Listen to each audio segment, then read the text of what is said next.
I'm Joe. And I'm Lee. We are the Rewinders, watching childhood movies again to see if they hold up.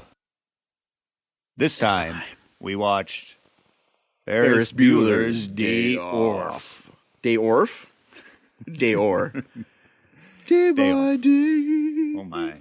Day by... We do a lot of singing. Yeah, here, only falsetto singing. Falsetto, because I can't sing in real life, for real. We're doing this movie because we have somebody here as a guest that has watched this movie a ton. Yes, I've watched it a lot. I'm Mark.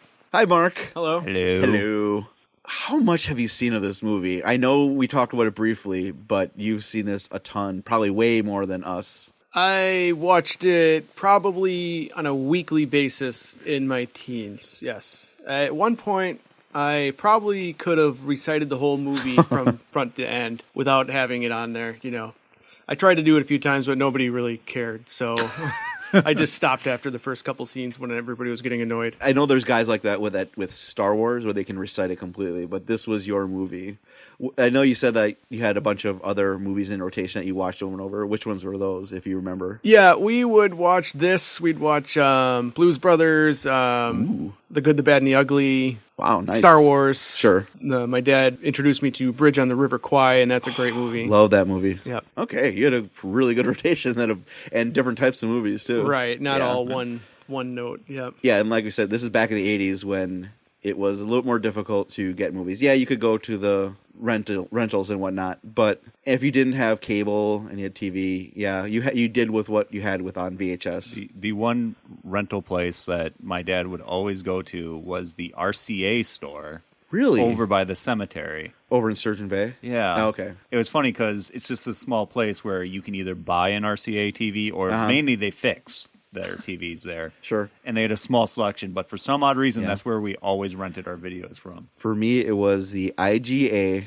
in Pulaski, and it was a tiny, tiny one, and they didn't have much, but just seeing all the different covers of horror movies, and that still stuck with me that I would have to watch later on because I wasn't allowed to rent those movies. Yeah, I'd go to the Video Grove, and they were in my hometown of Union Grove, and yeah, there'd be all the horror movies. You'd see like the Shining box and all the Halloween movie boxes and stuff like that. And the one thing I remember is they sold movies also, and back in the day, to buy a VHS was like $100 or something crazy. They were expensive. They were really expensive, and for people that couldn't afford even buying a VCR, you could rent it too. So then you could watch it there. Yep. For me, Ferris Bueller's Day Off. My memories are very limited, I have to say. I don't think I watched this movie at all when I was a kid. I definitely watched it later on as a teenager, 20s. So I have limited knowing what's going on, except that I knew he talked to the camera a lot, which I thought was weird at the time.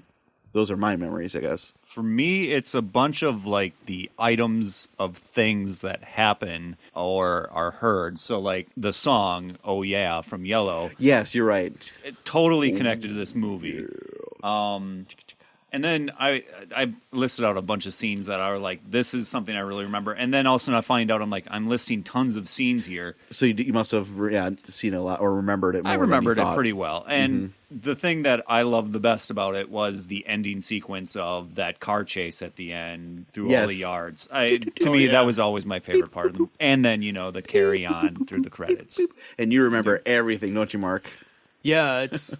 This is ingrained in your brain forever? Yeah, probably. Yep, remember it till the day I die, I'm sure. Even if I don't watch it again, I'm sure I'll... So you're going to be on your...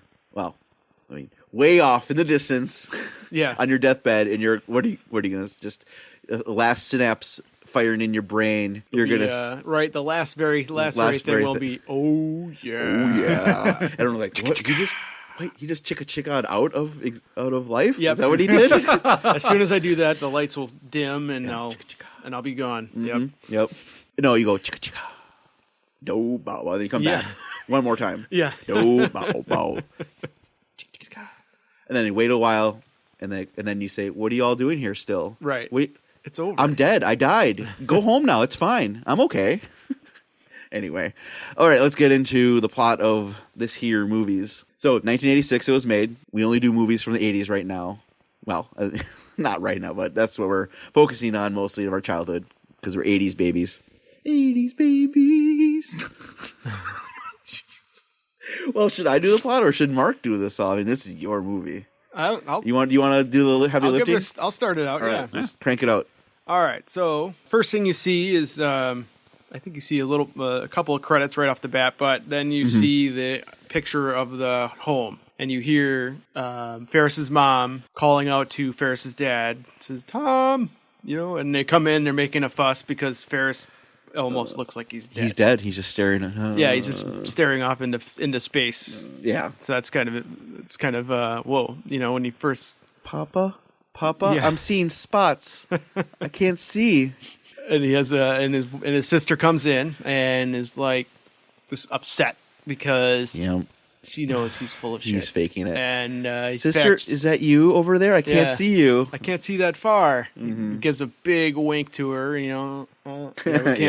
I guess you can't see what we just done, but yeah, big wink. And so Jeannie is his sister, and he's like, yeah, you dry that one out, you can fertilize the lawn. Wow, that's a great line. Yeah, and there's jokes everywhere in this movie that we can't possibly say each one because they're quick. Sometimes they're visual. There's jokes constantly hitting in this movie, which is great. Ferris is being a sick kid is to his mom and dad. He's really playing it up, but he's also being cute. And I need to go to school because I have a test. I need to do it. You're such loving parents, right? But I'll stay here. Oh, we'll check up on you, sports. I'll come by and I'll call you. Don't worry, you stay here. Okay, I'll manage. Thank you, Mama. Bye. Exactly. Love you, Mama. Acting baby-ish. Very baby-ish. Yep. Matthew Broderick plays Ferris, and Jennifer Grey plays Jeannie. And the parents, I recognize them, but I don't know the actors that well. I don't know. The mom is Cindy Pickett. Oh, bam! Don't remember the dad's name, but they ended up getting married after they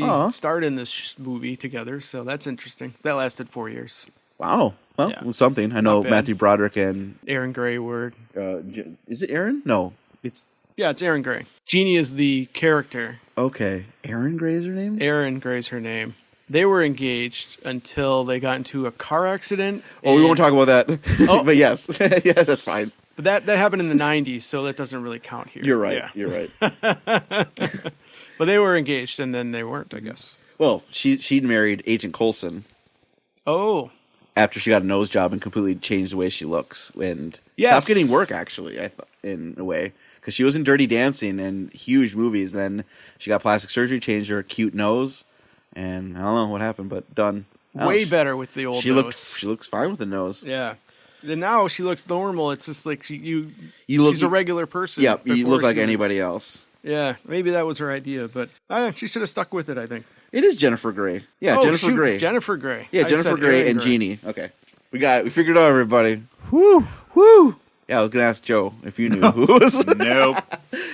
But yeah, so Ferris is pretending to be sick because he doesn't want to go to school, obviously, because it's high school and he's a senior and it sucks. He's on the senior slide, whatever. Yeah, senioritis, and it's a beautiful day outside. Yeah. How can anybody expect anybody to go to school on a day like that?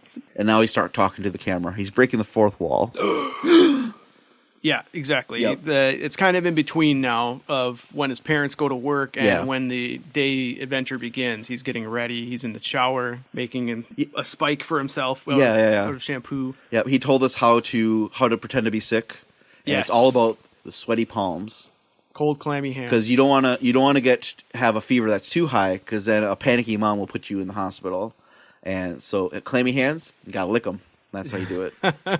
Right. So now we learned how to. He compares himself to John Lennon, but I don't get that. I guess John Lennon called himself the Walrus, and that's something that's always, even now, kind of goes over my head. I'm not quite clear on what that means. Yeah, he does say like it's cuckoo choo, cuckoo choo.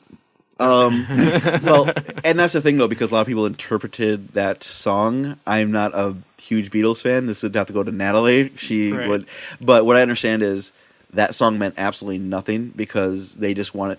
John Lennon's like, we can do whatever you want. I can even make a song that means nothing. But then people are like, oh, it's the Beatles, they're geniuses. So they interpreted it way too much. Gotcha. So I don't know.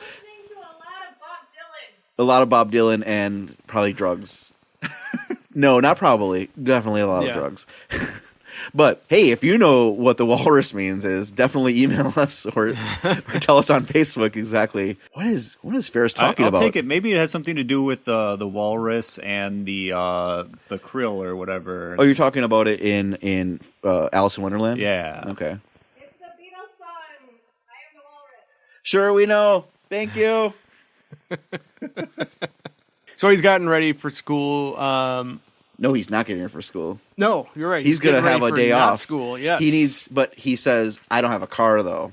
You know who has a car? My best friend, Cameron Fry. Calls him up.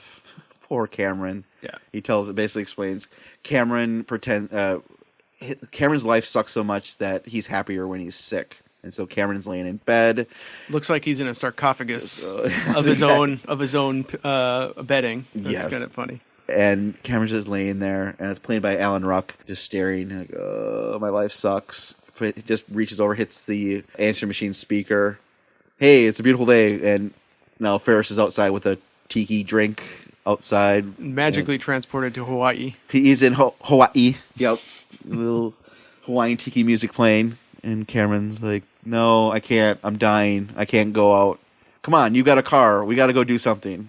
Right. I can't. I don't want to. Hangs up on him. Ferris calls him again. And then Cameron says like something like, I'm dying. Because I'm dying. Yeah. Ring, ring, ring. Answers phone. You're not dying, Cameron. Yeah, you just can't think of anything good to do. Yep.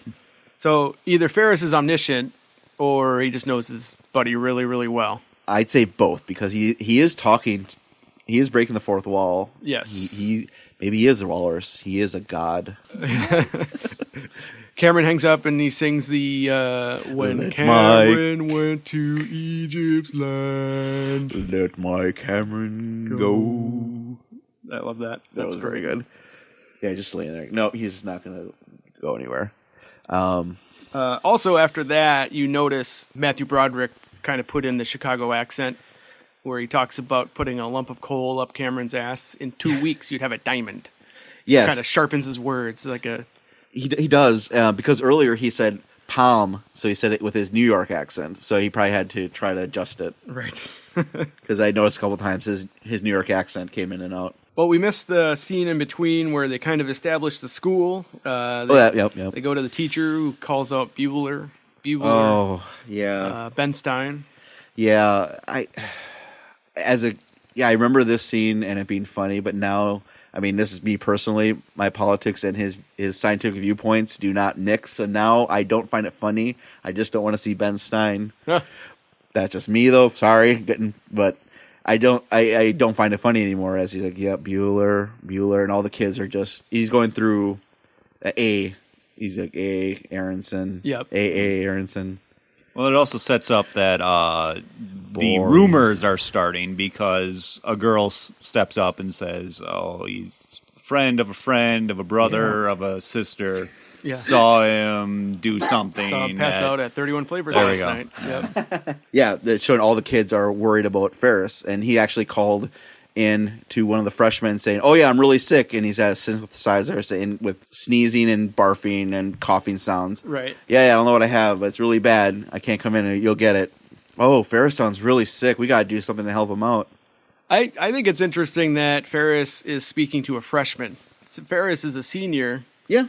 He loves everybody, though. I guess that's what makes him cool. Yeah, and he helps everybody, too, apparently. Like, if they need to get out of something, he's the guy to make it happen, to weasel, to get test answers, maybe. Who knows? We don't see that, but that's everybody knows Ferris. Right. The dean calls Ferris's mother to make sure that she knows that Ferris is not coming in. Oh, yeah, the principal played by... Nope, he's the dean. He's a dean? Dean of students. Oh, I think we talked... I had to cross out the word Thank principal you. in my notes. His character name is Ed, but he's played by Jeffrey Jones. That's right. Lawrence University graduate. Yep. Convicted pedophile. Oh. Take that, Lawrence University. Bam, bam! Oh, sad face. And then, I don't know the actress's name, but she plays the secretary. She is awesome. Jeannie? Yeah. Oh, I don't know the actor. Grace. Grace is the character's Grace name. is the character's name. I don't know the her actress. name is Edie McClurg.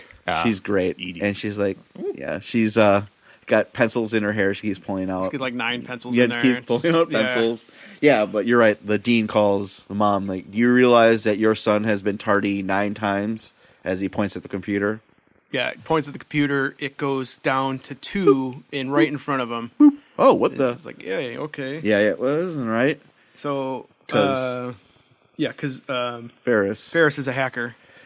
Yeah, because he learned that in game. He was given a computer. Yeah. Well, yes. I was trying to make another movie reference, but you're right. War Games. War Games. Thank you. Yes, I wrote that. Yeah.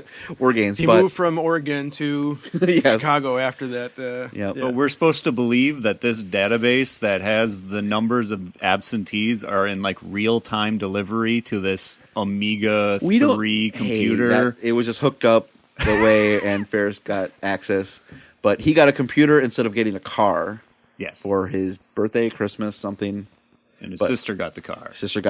Which is a Fiero? That's what I thought. It was something fancy. Because their parents are loaded. They have a huge house, intercom, and everything. Yeah. So I think Dad must be in advertising and Mom is a real estate agent. Something like that. So the money's in Mom. Yeah. Yeah, for real. Oh, the one thing that caught me about the scene with the dean of students talking to the mother is that he hates Ferris. Oh, yes. And he wants to see him fail, which is the exact opposite of what most teachers are going for. He has a grudge against Ferris, and the secretary says, "Oh, people think he's a righteous dude."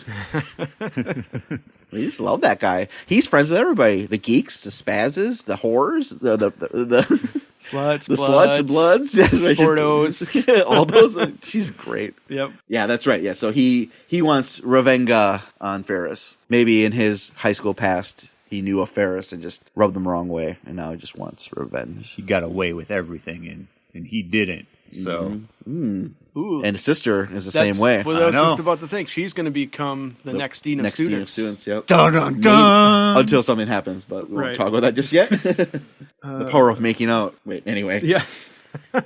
Oh yeah. Okay. So, Mark, where the hell are we?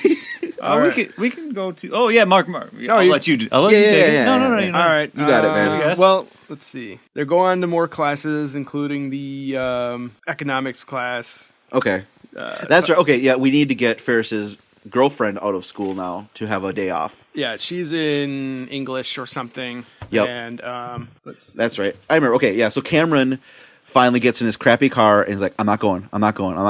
Fine, I'm going. Okay, I'll go to Ferris's house." So he actually goes. That's the best scene of the movie, I think. Where he's just like pounding the crap out of his car seat. He's revving the engine. It's just a crappy. Honking the horn. Then he leaves, but the camera stays right in the same spot. Yep. And a second later, he comes back. He's jumping up and down, out of focus, but behind the car, and it's hilarious. Yeah. It's definitely one of the best scenes.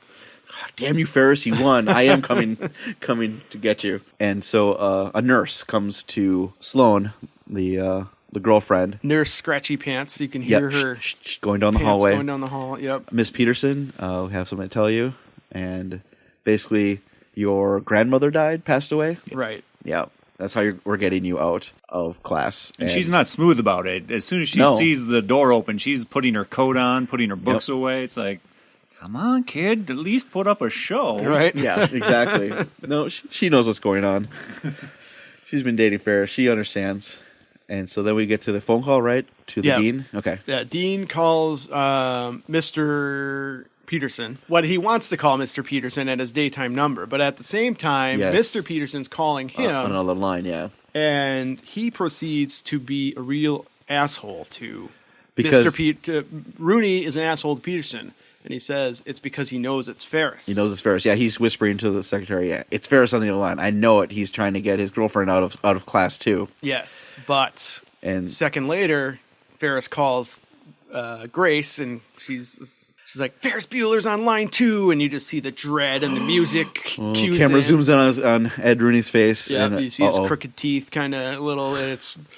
I'm so sorry I asked you to deliver a corpse to prove that your grandmother has passed away. I should say that you are. Yep, but it turns out it's actually Cameron calling as Mr. Peterson. And this is one of those scenes that I wish I could see for the first time again, because I've seen it so many times. I know exactly what's going to happen. I don't remember seeing it for the first time. So, there must have been a point for about a minute or two where like, oh my gosh, this is crazy. This teacher got caught. Yeah, and just his reaction of his cold chill of realizing that I really screwed up. I mean, but you can tell though that on the other line because the voice is so silly, and it's Cameron doing. Well, I should say that you should, and how dare you come at that? You're an asshole. To correct the situation, I want my daughter out in front of the school, and you to be there with. Right. And then Ferris is getting pissed off, and he's hitting him like, "No, get off!" They're fighting on their phone. Like, "No, that's too much. You're antagonizing too much." Yeah, it was a little suspicious. He's being too specific about how he wants Sloane to be in front of the school by himself. Ready in 10 minutes. Yeah. And the entire time, like, go get her out there. Go get her out there. And it's a big panic. I like that a lot. But, and then they finally hang up and getting Sloane out there. Ferris kicks Cameron in the butt. And it comes to be a kind of a real scene of, you hurt me, man. Come on. I'm doing your shenanigans. If you want me to do it, I'm going to do it my way. Yeah. And the way he kicks him, he's like, I'm sorry, I didn't mean it. But Ferris really wasn't genuine when he said he's sorry. At least I didn't see that. And Cameron was really hurt by it. I don't know. I guess I'm remembering back, I've done that to people. And I see myself actually being a jerk. I think he's sorry and he's not. It goes back and forth. He had to do it, and he knew he had to kick him or whatever. Stop him from going further and ruining the plan. He's just sad that he's sorry that he hurt his friend's feeling. He's not sorry he kicked him or anything like that. Yeah, because he was like, well, you did kind of overstep your bounds, and now you gotta correct the situation. And then they go right to the garage. Yep, Cameron's family is also loaded. Yeah, that house is amazing. Well, you don't see much of it. You just see like the front door. Yeah, it's like this and the garage, cubed type house with windows, and they're in the garage, and there's another beautiful car, and then there's a 1961 Ferrari. No, it's a Ferrari. It's 61 Ferrari 250 GT California. There you go. Red, of course. Yes. Convertible. And that's where you hear the song. Oh yeah. And Cameron says it's my dad's. He loves it more than my mom. Yep. He just rubs it with a diaper. He doesn't even drive it. He even knows the mileage by heart, up to the 10th of a mile. It's his baby, and they're going to use it to pretend to be Sloane's dad, to pick him up, because you can't drive up in Cameron's shitty white car. Right. You won't believe it, so we have to use this one. Well, you really don't have to, but yeah, that's true. But Ferris is wanting to get in this for. Why wouldn't he? Yeah. Well, Cameron offered to rent a limo, and that seems more appropriate in this situation. Nope, I want this car. Yep. He's had his eyes on it probably forever, since grade school or whenever he had it. They've known each other forever, that I want to drive this car. Exactly. Yeah, there's just no stopping him. But now they're going to go pick up Sloane, and Ferris is dressed up in his, it looks like an Inspector Gadget outfit. Kind of, yeah. With a little hat that comes down, sunglasses, and a trench coat. And interesting foreshadowing there. Yeah. So a great career move. Before they get there, though, his sister is leaving school. Yeah, that's right. And they make a reference in the scene with the car saying, "Hey, where would you be if you weren't here?" Well, I'd be in gym class, and I think this happens at that point. Yes, thereabouts. Thereabouts.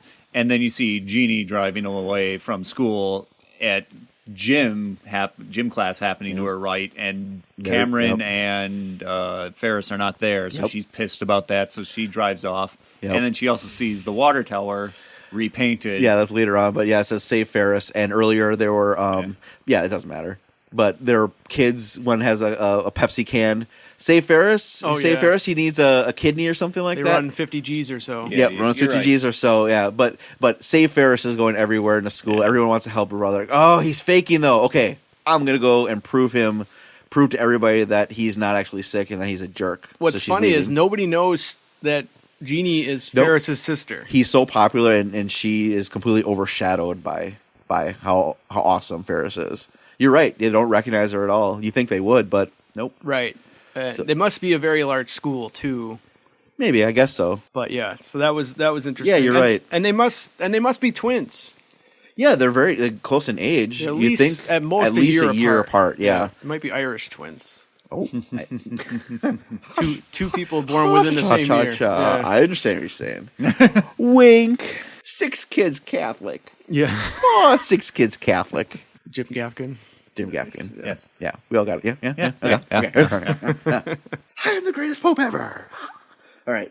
Pick up in the car. Cameron is laying down, hiding, and outside is Sloane had a weird conversation with Ed. With Rooney, Rooney, and just saying... Rooney says a weird poem. And she's like, oh, you're a very kind man. Thank you for your kind words. Your warmth and compassion. She says it in a very funny way. Yeah, she does say it kind of weird. And I thought it was funny that a teenager would speak like that using those words, especially to an adult. Well, everybody is acting older in this movie than they would be as actual kids. Right. It's like Charlie Brown, right? He's Charlie Brown or, I guess. You're right. But she goes down to say hi to Daddy, and Ferris says, give a kiss to Daddy. And they start making out right there in front of Rooney. Oh. That kind of family. It's that kind of family.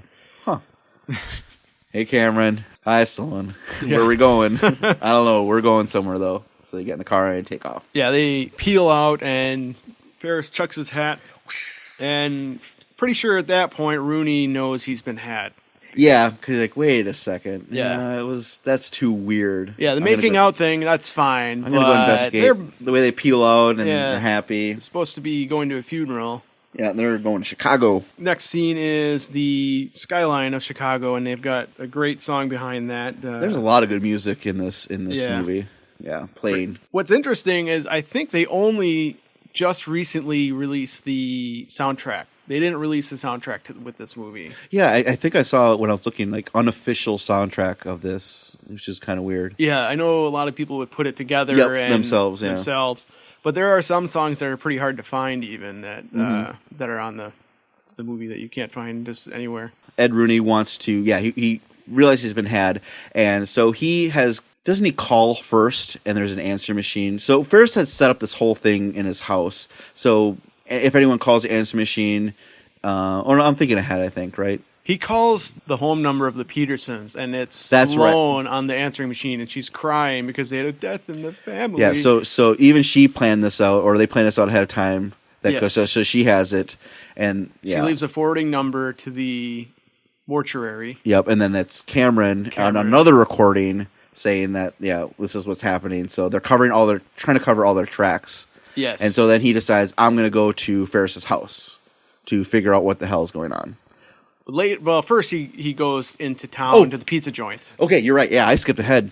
Man, that's why you're here. This is your movie. That's right. Yeah, I skipped ahead. Yeah, he goes into town to the pizza joint because they're probably hanging out there. This is the hangout area. Yep. Well, yep. And so now we're in Chicago. We say the Skyline, awesome song, which I can't remember. But it's a big city, beep, beep, something. Beep, beep, toot. Everybody put... Okay, wait. No.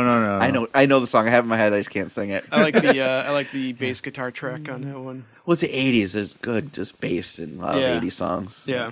Because they actually let you play the bass guitar. They bring the Ferrari into they got to park it. Mm-hmm. Yeah. Ferris gives him a Finsky, which is a $5 bill. In case you didn't know that. That took me a while. I'm like, what's a Finsky? It took me a long time to figure that one out.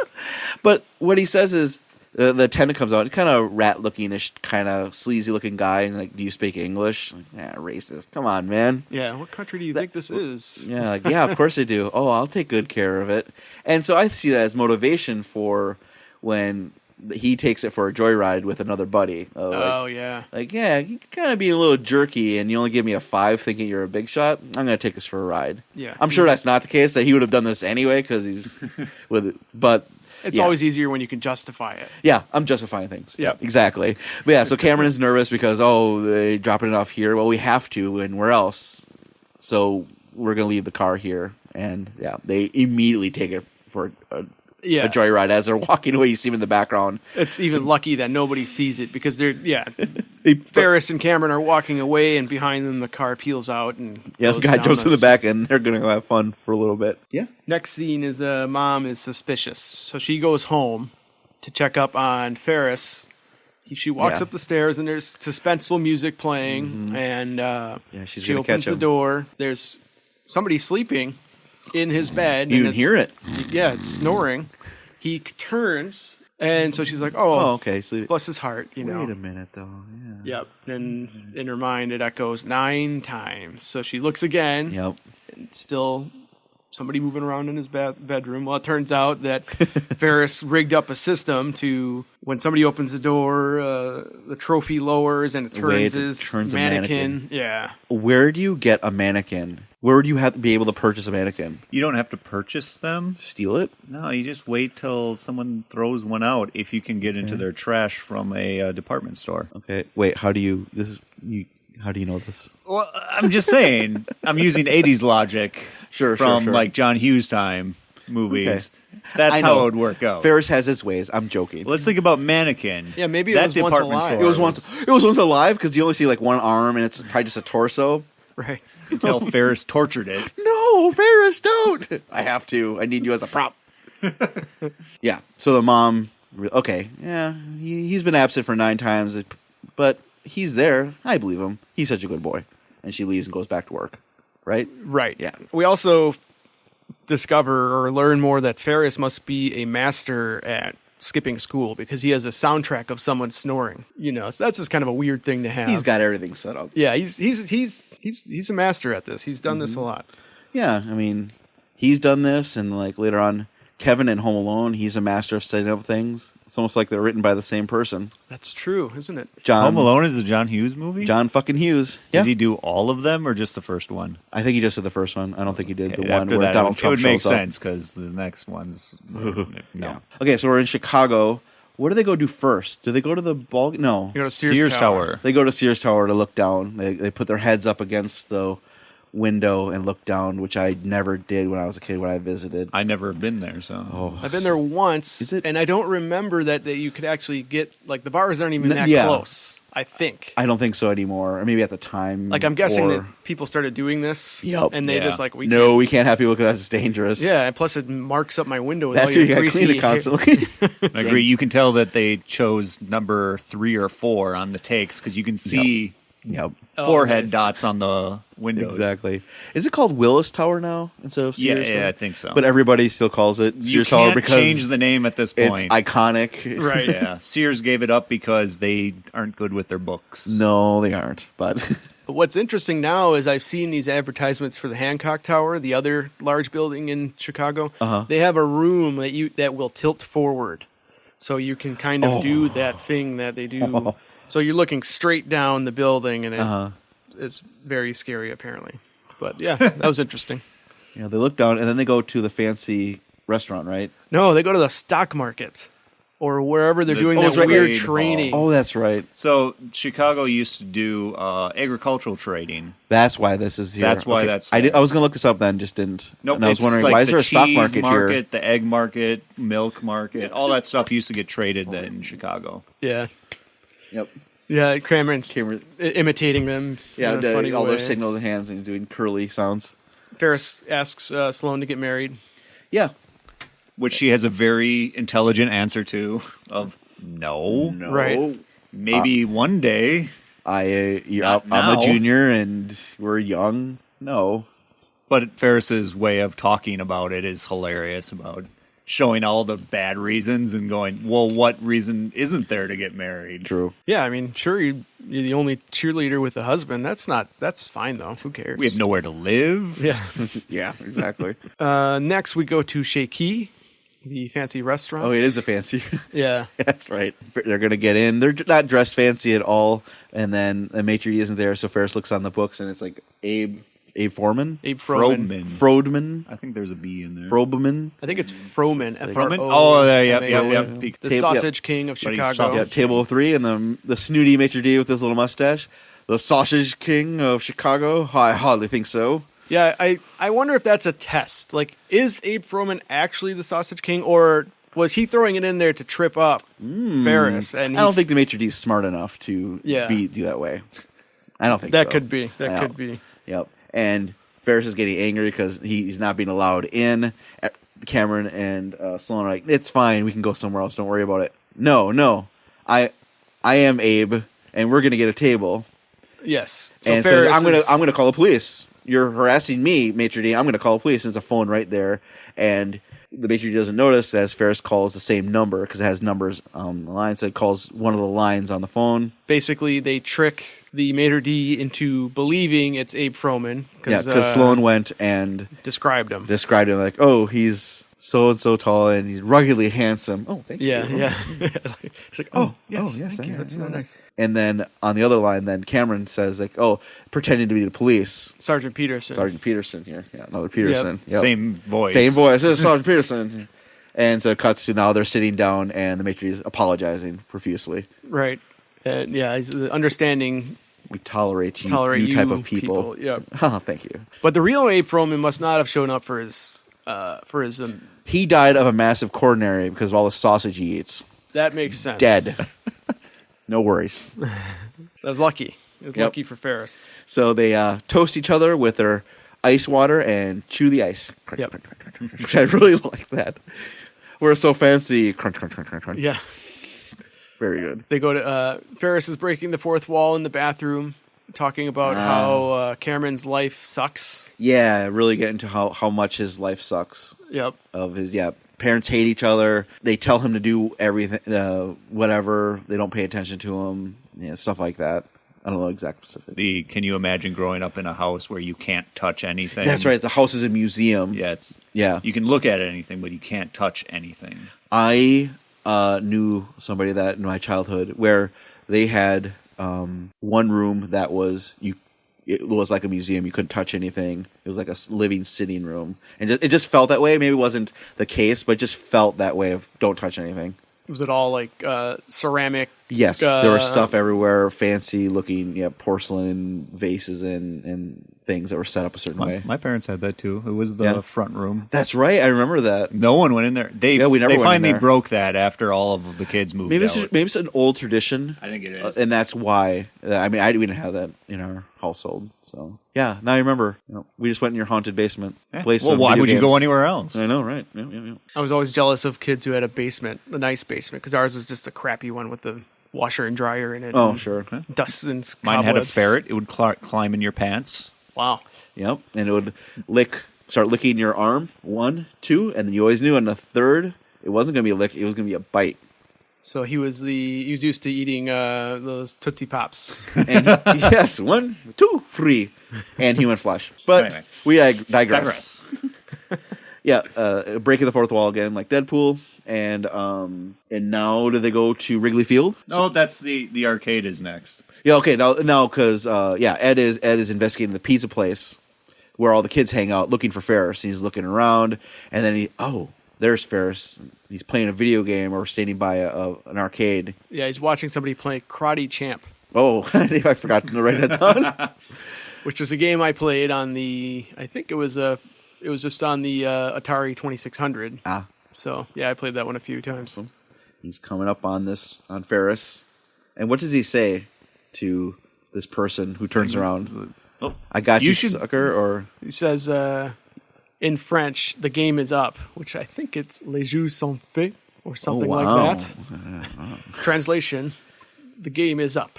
And it turns around, and it's he also says, your ass is mine. Your ass is mine, that's what it is. And that's what offends the lady. So the lady with the short hair, and she just grabs her drink, sucks up a little bit of soda with a straw and spits it in his face, and just turns around. That's all she says. Yep. Or doesn't say.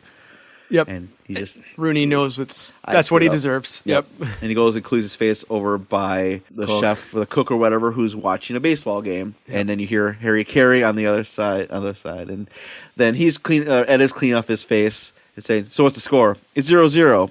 He's not paying attention or knows anything about sports. So who's winning?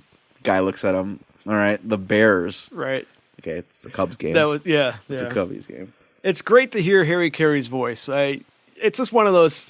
Sure. I don't know. I mean, if you're not a sports fan, I understand it, but there's something interesting about it. like listening to the game in a radio voice. Or in the TV. Yeah. Yeah. Like Bob Uecker's like that for the Brewers. Exactly, for the Brewers. Bob Uecker has got a specific The voice. old guys that have all the stories and they're just great. Yeah. But you know who you don't want to listen to? John Madden.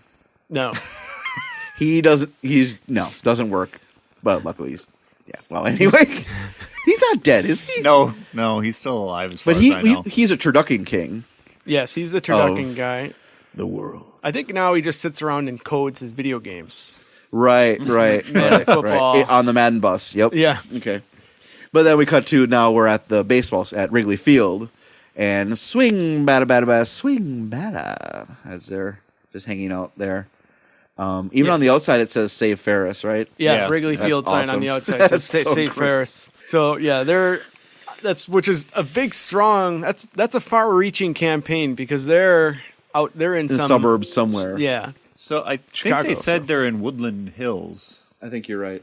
That could be. That I didn't catch. And the Ferris catches a foul ball, is on TV, but Rooney just doesn't happen to see him. Yep. He's looking down at the wrong time. Where do they go to next in Chicago? Or does Rooney go to... Rooney goes to his house. To Ferris's house. Yes. And rings the doorbell, and and then there's an intercom out there, an automated recording of Ferris saying, "Oh, I'm sick. I can't come down the stairs, otherwise I'll fall down. But thank you for visiting me." And then Rooney rings the bell again, and it's the same thing. He says, "Hello, who is this?" And Rooney's like, "You know goddamn well who this is." Oh. It's just a hilarious spot there.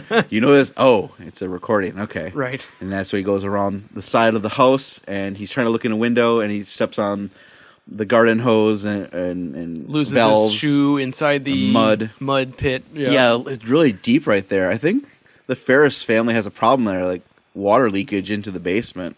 Should really get that checked out. Yeah. It's a serious problem. The foundation's going to get ruined. That wall might collapse inward, and it's going to be really a lot costly. Of money. Yep. Yeah. I actually thought it was like some sort of security measure. Really? As a kid, maybe? Yeah, or? like, this is what rich people do. They have different types of security to keep from people breaking into their house. And now, as an adult, I'm thinking as a homeowner, that's bad. You really got to get that looked at right away. And he doesn't turn the hose off either when he's done. He just sticks it into the ground for more water to pool in their basement. He's a jerk. Yep. That's thousands of dollars of damage. Well, he lost his shoes. He ripped his pants open. He's just all covered in mud now. Tries cleaning up a little bit. Then he goes around to the back, and he's a really big doggy door, like exaggerated size, I think. And sticks his head in, but then he sees a Rottweiler. First time we ever see the Rottweiler. Yeah, and I don't mention of him. And I don't think it's a pet. I think it's a guard dog because they don't really seem to care later on about this dog. It has no name. It's just there. Right. It's knocked out on the side of the house when they get home, and they just later don't on, notice they don't care. They don't notice that he's not in the house. They never call for it. It's just. I think it is just a guard dog. Yeah. And that does dog its job. Sets my dog off like nothing else. Remy, my dog, was looking at it too. Just Min is just ready to put that dog in its place. Really? Oh, Ben, don't. This is a big. Min gets up and dog. wants to get on the TV, growls right back at it. She's like, "I'm gonna get this." Remy just tilted his head at it, and I told him, if you see a dog like that make that face, run away because he's a coward. I want him safe. Roll on your belly. No, just get out of there. Submit. But yeah, and Ed gets chased outside by this dog, and then he jumps over a fence, and now he's looking at it through a little hole in the fence. Yeah. Just looks at it as the dog has one of his shoes He's and going is eating to town it, on his shoe, eating up the shoe. Now we do see a little second of the garage guys driving the Ferrari. Superman plays. Star Wars plays. Is it Star Wars? Oh, yeah. That John Williams. I know. All of his songs. They sound too much alike. Yep. they do in my brain. They get mixed up sometimes. But they're jumping the vehicle. Whoa. Yeah. This priceless car. Mm-hmm. Yep. Probably needs new shocks now. Oh, it's getting scraped up on the bottom. The muffler's getting loosened. Yeah. And now we're outside of the restaurant, and Ferris's dad is right there. Oh, yeah. All the 4,000 restaurants to choose in the downtown Chicago area, he had to pick this one. Right. And they're waiting for a taxi. They put on their sunglasses, and they steal that taxi. Yes. But the Ferris's dad was talking to other clients or something like that, so he didn't notice them. Right. And then grabs a second taxi that pulls up. Yeah, it just happens to be the timing, and it works out that way. So they escaped. But where are they going now? Next is the art museum, which is another great scene and great song underneath it as they go to the great song. Please, please, Chicago. Please let me get what I want. It's the musical version of that. And that's Chicago a great Art song. Institute. Yeah, as they're looking at all all different bits of art, and this movie makes me want want to go to that That's art exactly what I was museum thinking. very much. I said now, like, we gotta go to Chicago. There's a lot of good I haven't been there. pieces there as they go through them. I'm like, holy crap, all those are there. Yeah. It's really an neat. accessible distance, and we can go. And it's, I like all three of them were standing there, and they're kind of posing, being goofy, but then they all started really looking at the art, and especially Cameron. And I don't know the piece, the art, the Afternoon painting. in the Park, I believe it's Oh, called. okay. As he's staring at one little girl, and it cuts back and forth to him, his eyes, and then the girl's face. And it gets closer, and you can see the dots that he makes, that the artist used to make all the picture. Yep. Really iconic and well done scene. And John Hughes says that he put that in the movie because this was his home away from home. This was his refuge that he went to. And he's like, I love Chicago. He's from there. Like, I'm putting this in the movie. I don't care. Right. And it's great. Love it. Yeah, I think he used to work near there at some ad agency or something like that. So he would go there on his lunch breaks. I see. He would travel up and down, and that's also where he got the idea for the parade, because that parade is there's always some parade going up and down that street that would make him late for work or something like that. So Cameron's staring at the painting. Ferris and Sloane are making out at a beautiful stained glass blue. Look, I don't know what it's like they're getting married. Yeah. Wow. In a way. You're right. It's like being at a church. Very good. I didn't notice that. Then they're in the cab. Oh, yeah. And now they're stuck in traffic waiting as there's a Oktoberfest parade going through and a bunch of floats. Yeah. And they see Ferris's dad in the cab next to him. He's over there as Cameron's gritting his teeth. He's trying to make himself look like not himself, I think. Mm-hmm. So that Ferris's dad doesn't turn and see. But then they all look right away, and he looks over, and luckily they duck down real quick, and now Sloane has sunglasses on and makes kissy faces, so he doesn't look over, and then Ferris is tickling her at the same time. Right. And so, she must be a crazy person, whatever. Yeah. But you think he would recognize his son's girlfriend, even with sunglasses on?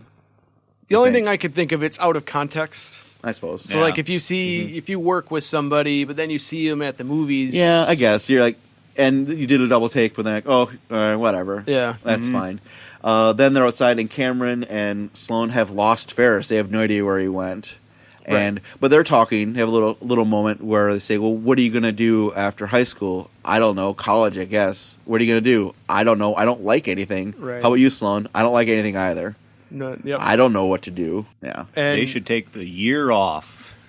Yeah. Why go straight to college if you don't know what for? Because you're all that pressure. You have to go to a 4-year college, otherwise you're a failure. That's still ingrained into kids now. Well, especially they're obviously upper class. And they're upper class and wealthy. So they're going to be going, and the parents are like, you're going to get a good job right away. But I like Joe's idea. They should go to Europe for a year. Exactly. They should. There's or wherever. Plenty of programs for people out there that age where you can find yourself a little bit before you make any life decisions. Do you have a website? Do you have some place you could go? www.google.com. Yeah. Or Joe, you could open up a hostel out there, and you could. You want to learn how to hobo? That's what I mean. Exactly. I was getting at. Come on, I'll show you the ways of the rails. Be my first time too. Yeah, but then they find Ferris as he is in the parade. Oh yeah, he's singing Dankeschön. Dankeschön by Wayne Newton. Wait, hold on. That's a man. My entire life, I thought it was a woman that sang this version of the song. It's apparently his. That's how he sang it. When he was in 20 or 21, his balls didn't drop yet, apparently, because it sounds like a 30-year-old woman. Beautiful voice. It sounds great as he's lip syncing to it, and everyone's enjoying it and slow dancing around and having a good time. But then they cut into Twist and Shout by the Beatles, and everyone loses their shit. Yes. And it's amazing. Everyone's dancing, choreographed dances. Everybody is window washers getting involved. Grooving. We cut up to Ferris's dad, who looks down, and he is shaking his butt. Yep. He's enjoying it too. Everybody loves the Beatles. Everyone loves the Beatles. All walks of life. Mm-hmm. And the wide shot they show, and everybody in the crowd, it's amazing. There's thousands of people down there, and Oktoberfest girls are dancing around Ferris. Yeah, they have their own. They have their own choreography going. Yep. What's really neat, though, is that I it. looked really close because as I was watching it, I'm like, God, this would be a mess to be an assistant director with because you have to herd all these days people. To do this. Yeah, that days to do that. On location. And to keep people excited to do it and to fit that many people into what looked like 2 or 3 blocks. Yeah, definitely. Yep. I mean, and the camera work, too, is really good in the fact of hiding that as soon as you hit that 2 or 3 blocks, there's no one on the street. Mm-hmm. So if you, look really close, you see where the bounds of the shot is. And that's got to suck to have been doing that. So good. But yeah, to be in it, though, there's some people that I saw that are right up on the float just going... Yeah. I'm just head bobbing, barely into it. But everyone else, for the most part, I'd say 98% of the people that are extras or never mentioned in this movie are having a great time. Mm-hmm. And the extras were real people, too. Yeah. And that was good to see. And that's something I think that's gone now in movies, are normal people in movies, because everybody is way too pretty. They cast now completely pretty people. Or character, or only specific kind of people, actors that are character actors. They look a certain way instead of just normal people. I don't know. That's just my opinion. Yeah, it seems like there aren't any. All the extras now. Like there's a one guy I'm thinking of that's in 20 different movies as an extra. And he's not a particularly good looking fellow, but he made his way in there, and he's like a professional extra. Sure. It's kind of interesting. You can do it. Yeah, that's right. Jeannie comes home and. Ed was around the corner, and he sees that someone has gone into the house. And so after now the door is unlocked, he goes into the house. And so Jeannie Jeannie runs upstairs to confirm that Ferris is not there, and swings his door open and just knocks down the dummy. I knew it! Yep. He wasn't here. Screams, I knew it. And that she calls her mom's work. That's right. And she's a real bitch to whoever is answering the phone. She's like, do you know where she is? Do you know when she'll be back? Do you know anything? Speak of the English. Line, and Ed is downstairs sneaking around, and she goes down because she hears him, and they think that each of them think that it's Ferris is in the house, and they're going to finally we got you. I got him. Yeah, and they jump at each other, and she freaks out and kicks him in the face. Yep, 3 times I think. Well, it's cut 3 times. I don't think she kicked him 3 times. Okay, I'm going to believe she kicked him 3 times. All right, you're outnumbered. Wow. All right. Fair enough. It's a callback to the karate game from earlier. Oh. Yes, there you go. Clever girl. Kicks 3 times, and he falls unconscious in the kitchen, knocked down. She screams right away and has a funny run. She runs. Instead of running outside to leave, she runs upstairs to call the police. Just leave the house. Typical horror movie mistake. Don't go upstairs. Oh, girl, don't go upstairs. Right. But she calls the police, and then Ed wakes up, and she's on the intercom, and she says, I called the police, and they're coming. Get out of my house if you know it's smart for you. She has a scorchy in case of herpes. Scorching, raging, yeah, she is. I don't know what that is. I am, what she's got she doesn't want him to sexually assault her. She's got horrible VD. Yeah. Please, if you're going, so don't rape me. And she says something like, I'm cute, and I like my body the way it is. Or something she tells that to the cops when she calls the cops. Yeah. I'm very protective of my body. That's what it is. And then that's where she said, do you speak any English? To the cop. But then on the intercom, she's and I always thought a scorchy was some sort of defense against herpes. I have no idea. Okay, well, it's I don't know. Is it something to treat herpes with? I have no idea.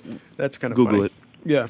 But Ed leaves, but he drops his wallet in the house. They also tow his car at some point. Because he was parked in front of a fire hydrant. And so they tow his car, and he tries chasing afterwards. And he's covered in mud. His suit is ripped to shreds. His shoe is falling off. All this stuff. That town is serious about their parking because he was there for an hour, and he had 4 or 5 tickets. And then they towed. him. Well, it's an upper class place. It's an unusual car that they don't know. Probably had a neighbor call. Every neighbor would call, so then another person would come by and give a ticket. The nosy neighbor writes down every... Edna, that car is out there. Give him another ticket. Here's the license plate number. License plate number. Or they all know Ed and they hate him. Oh, also, Jeannie didn't recognize Ed. No, as he's in the kitchen, he doesn't recognize her. That's true. Might be an out of context thing. Well, it happened so quick, and it's so sudden. And then kicked him 3 times in the face. Now they're going back to pick up the car, and they're waiting, and you see in the background the car pulls up right in time and drops it off for them. Oh, that was quick. Yeah, that was perfect timing. That was quick, they say. Oh, thanks so much. You come back anytime, the guy says. Yep. They get in the car. As they're driving back, then they realize now Cameron is having a great day. This was a lot of fun. Thanks for convincing me to go. Yeah. Then just what I needed. Just what I needed. Get me out of my funk. But it turns out the car now has 301 miles on it. Oops. Instead of the 126 and halfway between 3 and 4/10. Wow, that's exact. Yeah, so Cameron screams, and all of Chicago hears him. He goes catatonic. He's now catatonic, yep. His eyes are just locked into place. Yeah, they're laying down somewhere along the shoreline. So they did a huge U-turn at some point and took him back to the shore. Yeah, they're because the on Lake highway Michigan now. system's not that close to the shore. This movie's terrible. We're finding all the lies. Yeah. I mean, not to mention all the traffic that they're not getting back out of town by 6 o'clock. Yeah, you saw how slowly they were going as their car was being pulled behind a trailer. I mean, movie trailer. Because you see they switch lanes, and Ferris has not turned the wheel as they change lanes. And he reacts really late to it. Yeah. Oh, I had to move my... whatever. No one's paying attention. I wasn't paying attention to that. Yeah, that they're pulled behind a movie truck. I just saw it this time and just kind of laughed to myself. Yeah, I giggled too.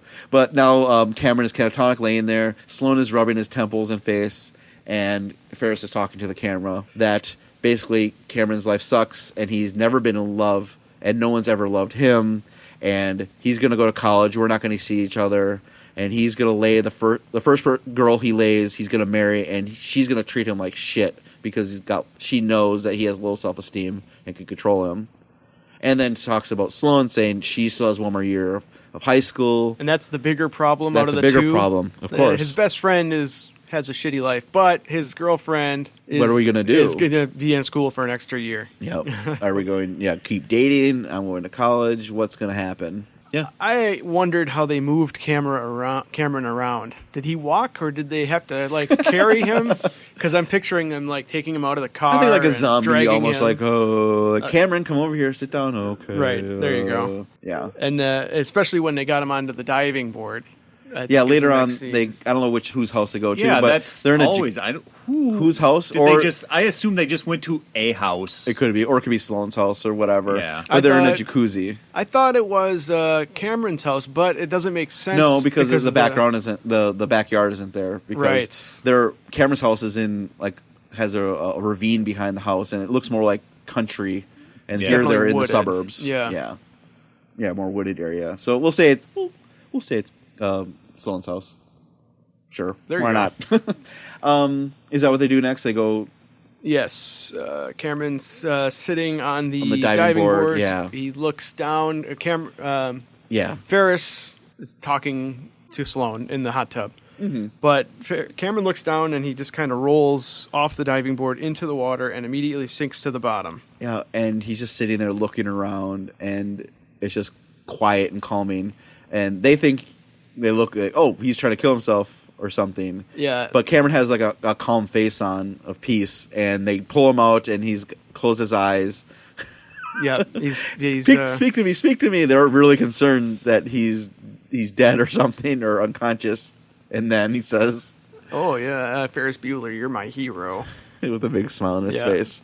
And he just explains that he found himself. It's fine. Whatever. He realized that he can't be constantly beating himself up, and his life sucks. But I have a feeling that he was going to commit suicide, and that's why he rolled off into the pool. Okay. But on the way down, he realized I don't want to die. Yeah, maybe.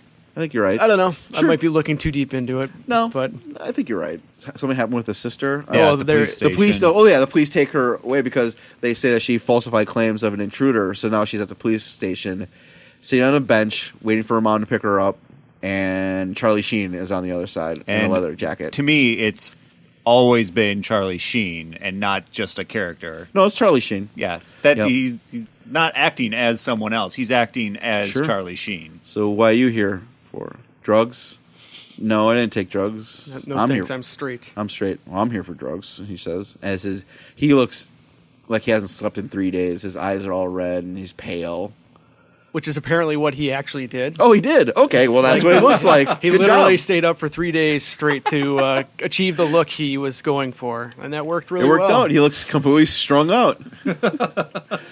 Jeannie tells him to put his thumb up his butt, so he kind of Mind your own looks business. at his thumb like he's about to do it. And then at some point, Jeannie says to blow himself, and he just looks down at his crotch, and he's like, how would I do that? Yeah, how would I do that? But she's saying, mind your own business. And like, well, why are you here? Like, oh, and Jeannie says, my brother gets away with everything, and I hate it. It's driving me crazy. Why are you so concerned about his life? Why don't you live yours? It's not... Right. You, the problem is you. The problem is actually you.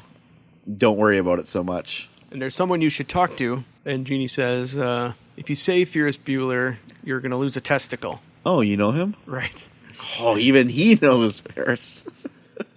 Apparently there was supposed to be some other big story that involved Charlie Sheen throughout the movie. It was kind of a tie-in there, but I think it worked well without it. Now they're at Cameron's house, and they have the car propped up. They have it in reverse. And so the wheels are spinning, and that's their thought of how to get the odometer back. They're talking along the side, and Sloane says, when I was changing to go in the jacuzzi, did you look at me changing, Cameron?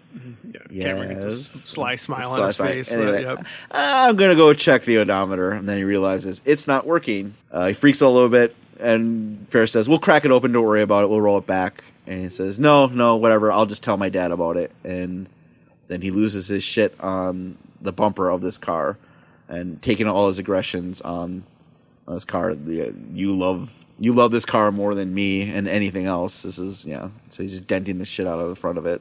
He must have a lot of pent-up anger because it went really... It escalated real, quickly. Very quickly. Yeah, it hit. At first I'm just, okay, I'm going to get in a little trouble, big deal, but then he just freaks out on the car. Going to kick it one last time. I'll just talk to my dad, and he's going to have to deal with me. I can't wait to see the look at the son of a bitch's face, and he leans on the car and rockets out backwards. Into the ravine, through the glass, and that car is done. They just stare, and for a long time they just stare at it, just looking up at the three of them, looking out this broken... You killed the car. You killed the car, just smoking. Oh, now we really have something to talk about. It's always interesting that the levels of Cameron goes through with the car. Yeah. Because when the car is in the most perfect condition, he's at his premium freak out. Because it has to stay that way. And then when the car is just in the ravine, trashed, that's at his most free as a human being. Complete person. release. Yeah. Yeah. It's an interesting transition. Mm-hmm. I don't think he's thinking it through. He's talking about, Morris and I are going to have a little chat. And in my head, I'm pretty sure that Cameron's going to get murdered by his abusive father. I think he would probably be hit quite a bit. Yeah. Wow. He's not a member of that family anymore, in my mind. Yes, he's not going to college. He might get hit and kicked out of immediately, because if their family is that wound up normally, and now this has happened, or it could go the opposite way of that's something that finally snaps a dad and mom out of it. But we don't see any of that. Right. No. We don't. Cameron sasays, I'll be fine. Don't worry about me. And that could happen where the dad realizes how much that he was at fault. But we don't. Who knows? Yeah. Who knows? Whatever. But Cameron's confident, so that's good. I'm sure Cameron there's has a confidence. fan fiction though. out there somewhere depicting Cameron's life. There was a TV show. They made it for one season without any of the actual actors in it. Yeah, I didn't even try to watch that. Nobody watched it. I knew it was going to be horrible, so it's I'm not even going to bother. No, nobody watched it. Back at the police station. That's right. Mom is talking to the investigator or someone, and in the background, Jeannie's getting closer to Charlie Sheen, and eventually they're just making out. Mom catches them. She's like, "Let's go. We're going now," and she's like, "Call me, ha ha ha. What's your name?" Jeannie, but people call me Shauna, and the song Shauna. Yeah. Why do they? I think they just wanted that song because nobody ever called her Shauna. I think they made that song for. Is Shauna? I think it's an actual 50s song. I don't know. That's what it sounds like to me. I don't know, but it's playing in the background. Yeah. And he's just kind of like, all right, see you around. Right. And even the detective knows Ferris too. Yeah. Because the boys have a donation for him or something to help him out because he's sick. Jeannie's walking down the stairs and she sings Dankeschön. Yep, she does. So she's happy. Yeah, and now she's getting released. She's starting to realize some things. Maybe it's a Bueller family song. Maybe that's because a family it's just a song weird that they song sing for somebody to love, as a teenager in the late 80s. Sure, I think it's weird. Unless you're just being ironic or something. Ferris and Sloane say goodbye, and they'll see them tomorrow. And then he realizes, it's almost 6 o'clock. I got to get back home. The dad is trying to get home, and he is stuck behind a gray-haired driver as she's weaving back and forth, and is definitely going to kill somebody. Yeah, he's like mouthing, "Get out of the way! Get out of the way!" and goes past. And at the same time, Jeannie and Mom are in the car. Jeannie's driving, and Mom says, "I had to pick you up, and I lost a big deal. I was going to close on. This is your fault." She's got papers in her. And then Jeannie sees Ferris. Yeah, nearly hits Ferris. That's right. And Mom doesn't see it. Papers and sunglasses, and when it slams on the brakes, so she doesn't see Ferris. But Ferris and Jeannie see each other, and they know it's a race. It's a race to get home. Because Jeannie wants to prove that Ferris is not at home, and Ferris knows it, so they got to race home. But Ferris is on foot. Yeah. Beep, boop, boop, boop. Beep, boop, boop, boop, boop, boop. Meow, meow.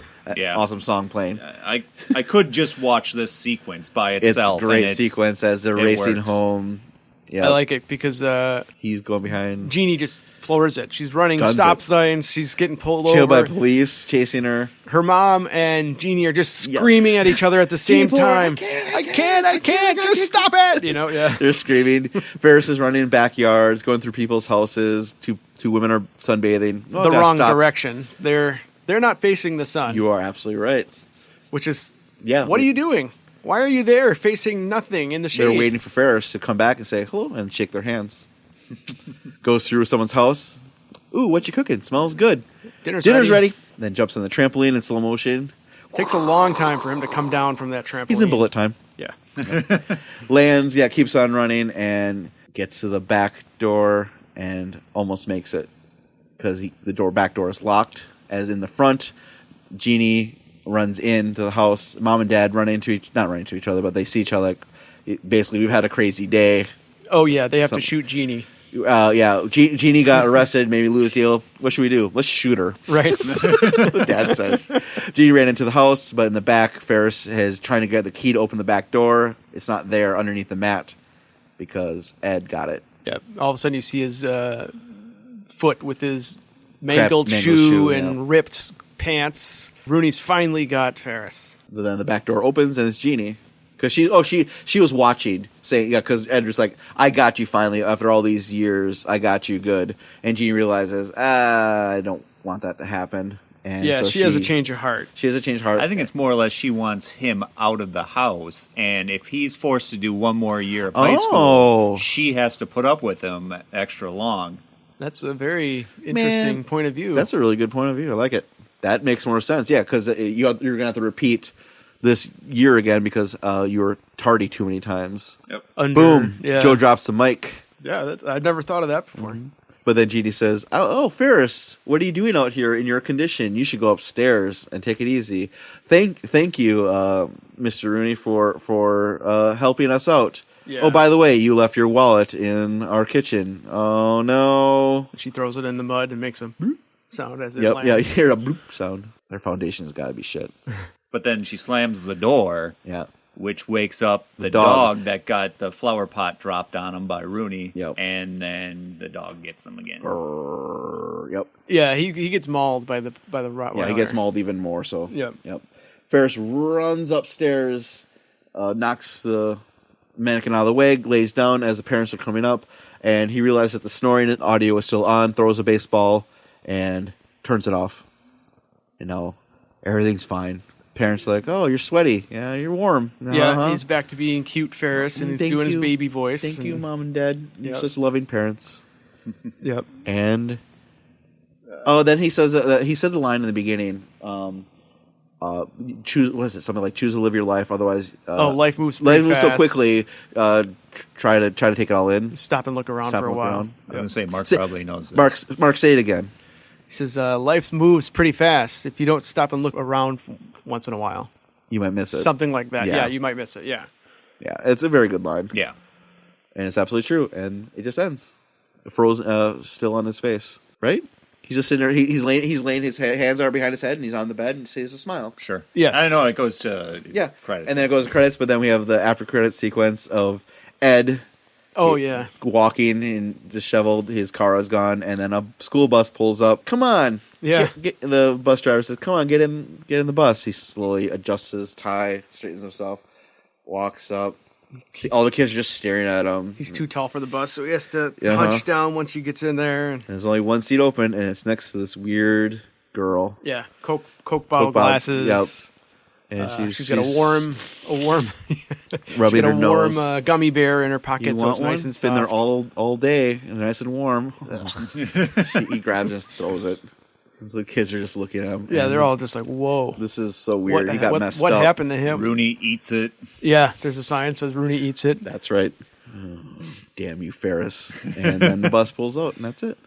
And then post credits, Ferris walks out in his bathrobe, and just like Deadpool, says, "You're still here. It's over." Wait, Deadpool did it first? Yeah. In the bathrobe. Yeah. What are you still doing? The movie's over. Go home. Yeah. And then Deadpool did the exact same thing, which is perfect. No one in the theater when I saw Deadpool realized what happened. What it was, immediately could tell what it was and just busted a gut right away. Dang, young kids don't know their movies.